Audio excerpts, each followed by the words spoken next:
Hello everyone. एक joke आपने सुना होगा कि डॉक्टर ने ऑपरेशन करके सुई पेट में छोड़ दी।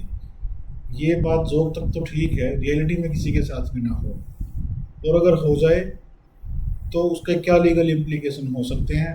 लॉ ऑफ टॉर्ट्स में कौन सा रूल वहाँ पे अप्लाई होगा, इसका एक लेटेस्ट ऑनरेबल सुप्रीम कोर्ट ने बड़ा जजमेंट प्रोनाउंस की है, तो हम आइए उसको डिस्कस करते हैं। हम सीखेंगे एग शेल स्कल रूल के बारे में, मेडिकल नेग्लिजेंस केसेस के बारे में, टोर्ट लॉज में जैकोब मैथ्यूज केस के बारे में, और अब जो लेटेस्ट आपका केस है ज्योति देवी वर्सेस सुकेत हॉस्पिटल के केस के बारे में। तो आइए let's start with our latest case. तो ये हमारा जो यहाँ पे केस है ज्योति देवी वर्सेस सुकेत हॉस्पिटल। तो जैसा कि आप सभी देख पा रहे हैं, सुप्रीम कोर्ट की जजमेंट है ये 2024 की। इसके फैक्ट्स पे आए तो फैक्ट्स ये क्लियर। 28 जून 2005 को पेशेंट जो कि ज्योति देवी हैं, she approached hospital for appendicitis surgery. Appendicitis surgery काफ़ी कॉमन सर्जरी है, इतना बड़ा कोई इशू खड़ा नहीं होता, इस पर आराम से सबकी सक्सेसफुली हो ही जाती है। सर्जरी के बाद 2 दिन बाद इनको डिस्चार्ज कर दिया गया, but still she suffered continuous pain near the surgical site. Surgical site में इनको लगातार फिर भी पेन रहा। अगेन इनको 26 जुलाई तकरीबन 26 दिन के बाद दोबारा एडमिट किया गया, but was discharge the next day with the assurance that no further pain would be suffered by her. Doctor ने इस बात का इनको एश्योरेंस दिया, इस बात की संतुष्टि दी कि अब आपको पेन नहीं होगा, लेकिन इनको कोई आराम नहीं मिला। इसके बाद इन्होंने और भी कई जगह दिखाया, डॉक्टर के रेफरेंस पे ही इन्होंने 3-4 जगह और दिखाया जिसने इनकी सर्जरी की थी। तो इन ऑल इन्होंने यहाँ पे after visiting certain hospitals for 4 years, 4 साल तक इन्होंने अलग अलग हॉस्पिटल्स में दिखाया, और ultimately she was she happen to get treatment at post graduate institute of medical sciences. Ultimately यहाँ पे पहुँचते हैं, और यहाँ पे इनका जो भी डायग्नोसिस, सीटी स्कैन, एक्सरे जो भी होता है, उसमें मालूम चलता है कि एक 2.5 सेंटीमीटर नीडल इनकी जहाँ पे सर्जरी हुई थी वहाँ पे थी, और विच रिक्वायर्ड इमीडिएट रिमूव, उसका तुरंत रिमूव करना इम्पोर्टेंट था। तो ये इस केस के फैक्ट्स। इसके बाद एपिलेंट ने जब ये पता लगा, इन्होंने सर्जरी तो खैर करवा ही ली, जो नीडल थी उसको रिमूव कर लिया गया। एपिलेंट ने उसके बाद फिर, जो कि इस केस में ज्योति देवी हैं यहाँ पे, appellant lodged a consumer complaint for a claim of compensation amounting to ₹19,80,000। 19,80,000 के लिए इन्होंने डिस्ट्रिक्ट फोरम, हिमाचल प्रदेश का ये केस है, मंडी डिस्ट्रिक्ट का डिस्ट्रिक्ट फोरम में इन्होंने ये फाइल किया कंप्लेंट केस। लेकिन डिस्ट्रिक्ट फोरम ने 19,80,000 का ना अनाउंस करके इनको 5 लाख रुपए का पेशेंट को पेमेंट करने का ऑर्डर दे दिया कि हॉस्पिटल, सुकेत हॉस्पिटल इनको ये 5 लाख रुपए पे करेगा। अब इस ऑर्डर के अगेंस्ट हॉस्पिटल ने अपील प्रेफर की, तो state consumer dispute redressal commission, उन्होंने इस अमाउंट को रिड्यूस कर दिया 1 लाख रुपए, 4 लाख रुपए घटा दिए, 1 लाख रुपए रख दिया। इन्होंने भी, हालांकि state consumer dispute redressal commission ने भी यही कहा कि hospital approach was casual, hospitals approach was casual, hospital ने ट्रीटमेंट करने में लापरवाही दिखाई। इसके बाद फिर नेशनल में अपील होती है, national consumer disputes redressal commission में ये केस जाता है। अगेन उन्होंने थोड़ा सा 1 लाख रुपए का जो मीगर सम था उसको बढ़ा के 2 लाख रुपए कर दिया, 2 लाख रुपए बना दिया using egg shell skull rule. अब ये एग शेल स्कल रूल क्या है, इसके बारे में हम अभी पढ़ेंगे। अभी 2 लाख रुपए भी कम है, इसको लेके फिर पेशेंट ने दोबारा सुप्रीम कोर्ट को अल्टीमेटली अप्रोच किया। तो अब ये ऑनरेबल सुप्रीम कोर्ट का डिसीजन है यहाँ पे, जो हम इसके बाद पढ़ेंगे। तो ये नेक्स्ट स्लाइड, ये ऑनरेबल सुप्रीम कोर्ट ने जो एक्सप्लेन किया मेडिकल नेग्लिजेंस पे जो लोगों का, वो भी इन्होंने यहाँ पे जिक्र किया है कि 3 factors required to prove medical negligence. Medical negligence है या नहीं है उसको डिसाइड करने के लिए 3 फैक्टर यहाँ पे जो ऑनरेबल कोर्ट ने दिए थे।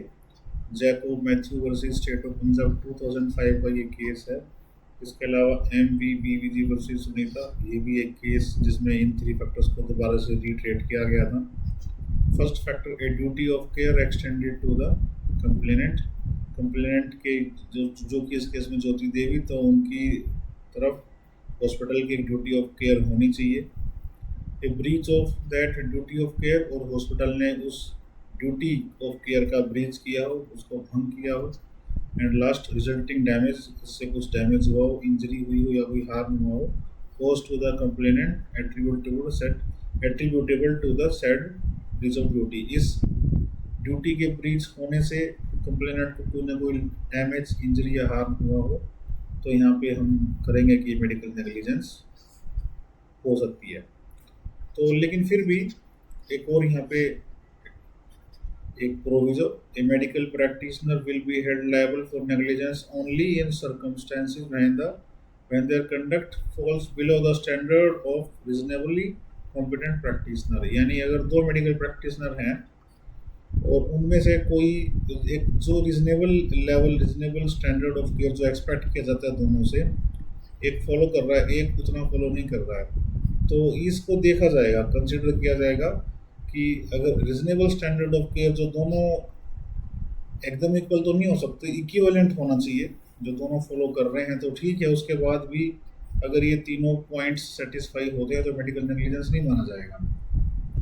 तो ये आप देख सकते हैं, यहाँ पे नोट डाउन कर सकते हैं। नेक्स्ट स्लाइड पे आए तो कंपनसेशन यहाँ पे कितना अवार्ड होगा, इसके लिए ये केस है Nizam's institute of medical sciences versus Prashant S Dhanan का 2009 का केस है, जहाँ पे ऑनरेबल सुप्रीम कोर्ट ने ही ये एक्सप्लेन किया था कि कंपनसेशन का डिसीजन कैसे, कितनी कंपनसेशन किसको मिलनी चाहिए। जैसे यहाँ पे 19,80,000 इन्होंने कंपनसेशन डिमांड की है, लेकिन मिली 5 लाख डिस्ट्रिक्ट फोरम से, 1 लाख स्टेट कमीशन से और 2 लाख नेशनल कमीशन से। तो अब अल्टीमेटली ऑनरेबल सुप्रीम कोर्ट क्या करेंगे वो हम आगे देखेंगे। सो प्रिंसिपल क्या हुआ डिटरमाइनिंग कंपनसेशन डिटरमाइन करने के लिए। सो while determining compensation in cases of medical negligence, a balance has to be struck between the demands of person claiming compensation as also the interest of those being made liable to pay। अब यहाँ पे जो complainant है उसकी demand कितनी है उसमें, और जो इस केस में जो कि हॉस्पिटल है वो कितना पे करने के लिए कैपेबल है, उसकी लायबिलिटी कितनी होनी चाहिए, उसके बीच में एक बैलेंस बनाना चाहिए, उसके बैलेंस में एक बैलेंस हो जाना चाहिए। और ये कंपनसेशन का आइडिया किस पे बेस्ड है? Idea of compensation is based on restitutio in integrum. Restitutio in integrum इसका क्या मतलब है? Which means make good the loss suffered so far as money is able to do so, और in other words take the receiver of such compensation back to the position as if the loss injury suffered by them hadn't occurred. अब देखिए, किसी को अगर इतने 4 साल तक इन्होंने एक ऑर्डियल पेन बिल्कुल 4 साल तक लगातार इनको रहा है, वो इन्होंने सफ़र किया है। अब ये तो कोई भी no amount of money can compensate that pain. ये तो हम मानते हैं, जानते हैं कि पैसा सब कुछ नहीं होता, पैसा इनके इस पेन को पूरी तरह से नलीफाई नहीं कर सकता। लेकिन एक यहाँ पे रेस्टिट्यूशियो इन इंटीग्रम का प्रिंसिपल जो यहाँ पे लैटिन मैक्सिम जो यहाँ पे अप्लाई होती है, जितना ज़्यादा हो सकता है जो लॉस किसी ने सफ़र किया है उसके लॉस को कम करने की कोशिश की जा सकती है, बिल्कुल नलीफाई तो हो नहीं सकता। तो यहाँ पे ऐसी पोजीशन पे लेके जाया जाए कि लॉस और इंजरी जो भी हुई है वो हुई ही ना हो, उस पोजीशन पे एक बार अगर आप रिलेटिंग बैक ले जा पाए तो उतना कंपनसेशन यहाँ पे अवॉर्ड हो जाना चाहिए। नेक्स्ट स्लाइड पे चलते हैं। अब ये एग शेल स्कल रूल क्या है? Egg shell skull rule, skull हम सबको पता है, ठीक है, स्कल है किसी की। अब किसी की स्कल इतनी सॉफ्ट है कि जैसे एग शेल होता है, एग शेल को जरा सा आप ऐसे जरा से स्ट्राइक करोगे तो वो तो टूट जाएगी। अब ऐसे में किसी की स्कल अगर क्या इतनी ही कमज़ोर है कि आपने जरा सा टच किया और वो टूट गई, तो जो आपने टच किया है और वो टूट गई तो आपकी क्या लायबिलिटी है? ठीक है। अब इसको लेके जो रूल है that is egg shell skull rule. यहाँ पे एक 1891 का वाशिंगटन कोर्ट का केस है अमेरिका का, वासबर्ग वर्सेस पुटनिक। इस वासबर्ग वर्सेस पुटनिक केस में क्या हुआ था, एक 12 साल का बच्चा एक 14 साल के बच्चे को लात मार देता है, पैर मार देता है। और इस 12 साल के बच्चे को ये मालूम ही नहीं था कि इस 14 साल के बच्चे को कोई प्रॉब्लम है, कोई प्री एग्जिस्टिंग डिजीज है, जिसकी वजह से इसको काफ़ी इंजरी होती है। जो नॉर्मल सर्कमस्टांसेस में अगर ये 14 साल का बच्चा हेल्दी होता तो इसको इंजरी इतनी नहीं होती जितनी इसको एक ऑलरेडी एक प्री एग्जिस्टिंग डिजीज होने की वजह से हो गई है। तो क्या 12 साल का बच्चा लायबल होगा, जबकि इसको नॉलेज भी नहीं है कि 14 ईयर्स ओल्ड को कोई प्री एग्जिस्टिंग डिजीज है, उसके बाद इसने नॉर्मल सर्कमस्टांसेस में जो होता है वो किया। तो एक्सटेंड स्कल रूल में 12 साल के बच्चे की लायबिलिटी होगी, ठीक है, थोड़ी सी लायबिलिटी इसकी यहाँ पे होगी, ये पूरी तरह से बस के नहीं जा पाएगा, डिफेंस नहीं मिलेगा इस चीज़ को, lack of knowledge of fact. So a person who has an eggshell skull is one who would be more severely impacted by an act which an otherwise normal person would be able to withstand।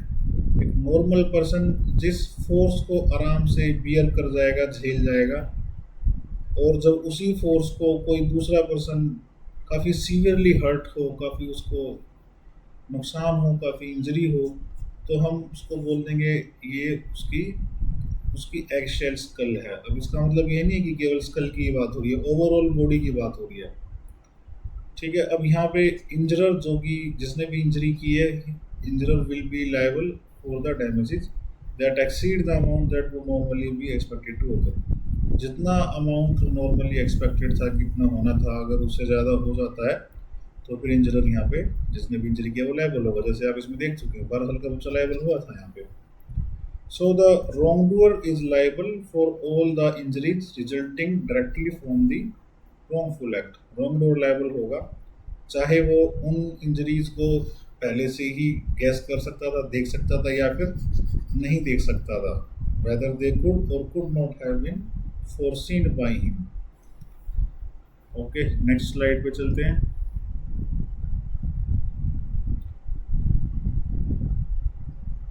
चार category यहाँ पे eggshell school rule के लिए honourable supreme court ने, जो कि पहले भी कई बार एक्सप्लेन हुई है। सबसे पहली category, when a latent condition of plaintiff has been unearth. Unearth का मतलब एकदम से कोई कंडीशन है जो कि छिपी हुई है, लेटेंट है, नहीं मालूम किसी को भी, लेकिन अब इंजरी हुई तो फिर वो कंडीशन दोबारा से एक्टिवेट होगी। अभी तक डोरमेंट स्टेज में थी और अब वो, जैसे पौधा अर्थ से बाहर आता है ना, कोई बीज आपने लगाया अर्थ में, फिर वो पौधा बन के बाहर आए तो अनर्थ हो गया, यानी कि वो बाहर निकल आया, यानी इंजरी जो पहले अंदर थी और अब वो बाहर से नजर आने लग गई है, उसके इफेक्ट देखने को मिल रहे हैं। तो ये फर्स्ट कंडीशन। सेकंड जो कैटेगरीज यहाँ पे सेकंड जो बनती है, when the negligence on part of the wrongdoer reactivates a plaintiff's pre-existing condition that had subsided due to treatment. अब यहाँ पे कंप्लेनेंट है, जो भी प्लेंटिव है, उसको कोई इंजरी थी और वो ट्रीटमेंट से सबसाइड हो गई थी, लेकिन रॉन्गडूअर ने अपनी नेग्लिजेंस के कारण उस इंजरी को दोबारा से रीएक्टिवेट कर दिया है। तो ये सेकंड कैटेगरी हो गई है। थर्ड कैटेगरी आ जाओ, wrongdoers action aggravate non pre-existing conditions that have not yet received medical attention।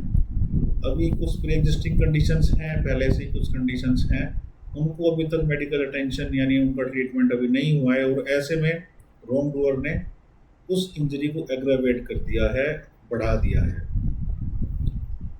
Fourth, when the wrongdoer's action accelerate an inevitable disability। कोई ऐसी डिसेबिलिटी है जो कि इनएविटेबल है, जो ठीक नहीं हो सकती, ठीक है, और loss of life due to a condition possessed by the plaintiff. अब ये क्लियर है, अगर कोई एक्स है तो उसको कोई ऐसी प्रॉब्लम है, ऐसी कुछ कंडीशन उसके साथ है कि उसकी डेथ होनी ही होनी है, होगी, लेकिन 6 मंथ्स के बाद, लेट अस सपोज कि 6 मंथ्स में उसकी डेथ हो जानी है। अब ऐसे में कोई रॉन्गडूअर आता है और उसके एक्शन से एक्स की डेथ तो 6 मंथ्स बाद होनी थी और वो 6 आवर्स के बाद हो जाती है या 6 डेज के बाद हो जाती है, कुछ ऐसा एक्शन इसका होता है। तो इस केस में रॉन्गडूअर लायबल होगा। तो बेशक डिसेबिलिटी इनेविटेबल थी, उसकी डेथ तो अल्टीमेटली होनी ही थी, लेकिन उसकी डेथ को एक्सेलरेट कर दिया है, जल्दी उसकी डेथ को ला दिया गया है due to negligent act of wrong doer. तो ये 4 कैटेगरी यहाँ पे आपकी एक्सेल स्कल रूल के लिए होती हैं। यानी कुल मिला के चारों की चारों कैटेगरी में एक चीज़ कॉमन है, ए प्री एग्जिस्टिंग कंडीशन, ए प्री एग्जिस्टिंग कोई डिजीज, ए प्री एग्जिस्टिंग डिजीज और एनी लेटेंट कंडीशन, ऐसा कुछ भी जो ऑलरेडी एग्जिस्ट करता है लेकिन पता नहीं है और वो नेग्लिजेंट एक्ट के बाद रीसरफेस कर गया है। ठीक है, तो ये ज़रूरी है कि कुछ ना कुछ पहले से ही यहाँ पे इंजरी या कोई लेटेंट डिजीज होना चाहिए। एक और केस यहाँ पे हम देखते हैं, डूलियू वर्सेस वाइलेंसन किंग्स बेंच 1901, जहाँ पे डिसीजन आया था कि एक वुमेन है, compensation awarded to a women who while waiting for a train, अभी वुमेन है ट्रेन का वेट कर रही है यहाँ पे खड़े हुए, was nearly run over by a horse drawn cart. अब ये वेट कर रहे हैं यहाँ पे और एक घोड़ा गाड़ी आई और तकरीबन इनके ऊपर से निकल के डैमेज काफ़ी कर दिया। As a result of the same she fainted, ये महिला बेहोश हो गई, सफर मिसकैरेज हो जाता है और सब्सिक्वेंटली बीमार भी हो जाती हैं। ठीक है, तो यहाँ पे इनको कंपनसेशन अवॉर्ड की गई थी, शी वॉज अवॉर्डेड कंपनसेशन। अब यहाँ पे डिफेंस क्या लिया गया होगा, डिफेंस लिया गया होगा कि she was a women, she was pregnant, अगर वो प्रेग्नेंट है और मिसकैरेज हुआ है तो हम क्यों लायबल हों, कि अगर वो महिला प्रेग्नेंट नहीं होती तो मिसकैरेज नहीं होता तो हमारी लायबिलिटी नहीं होती, तो उन सबको डिस्कार्ड कर दिया गया, एक्सेल्स का रूल अप्लाई कर दिया गया और डिफेंडेंट को यहाँ पे गिल्टी डिक्लेयर कर दिया गया, कंपनसेशन अवॉर्ड करने के लिए बोल दिया गया। If a man is found negligently run over or otherwise negligently injured in his body, it is no answer to the sufferer's claim for damages that he would have suffered less injury or no injury at all if he had not had an unusually thin skull or an unusually weak heart। ठीक है, यानी अगर कोई कमज़ोर है और उसको किसी के एक्ट की वजह से कुछ नुकसान होता है तो उसकी कमज़ोरी किसी का डिफेंस नहीं बनेगी, ये यहाँ पे कहना चाह रहा है। एक बार दोबारा पढ़ लीजिएगा इसको। नेक्स्ट स्लाइड पे आते हैं, सुप्रीम कोर्ट का डिसीजन क्या आया यहाँ पे। तो स्टेट कमीशन है, ये सुप्रीम कोर्ट ने अपनी जजमेंट में लिखा है कि स्टेट कमीशन ने भी ये बात मानी है that appellant herein had not been treated with the due care expected at a medical clinic. Appellant जो कि ज्योति देवी, उनको उतना ट्रीटमेंट जितना एक मेडिकल क्लिनिक पे एक्सपेक्टेड है मिलना चाहिए, उतनी ड्यूटी ऑफ केयर हॉस्पिटल ने नहीं निभाई ही है। And yet found it appropriate to reduce the compensation to a mere 1 lakh, उसके बाद भी इन्होंने क्यों 1 लाख रुपए कंपनसेशन कम कर दी। एनसीडीआरसी ने देखा Clements appellant treatment was casual, जो यहाँ एपिलेंट का ट्रीटमेंट किया गया है वो बड़ा कैजुअल था, केयरलेस था। She had suffered pain for more than 5 years, 5 साल तक इन्होंने इस पेन को बियर किया है।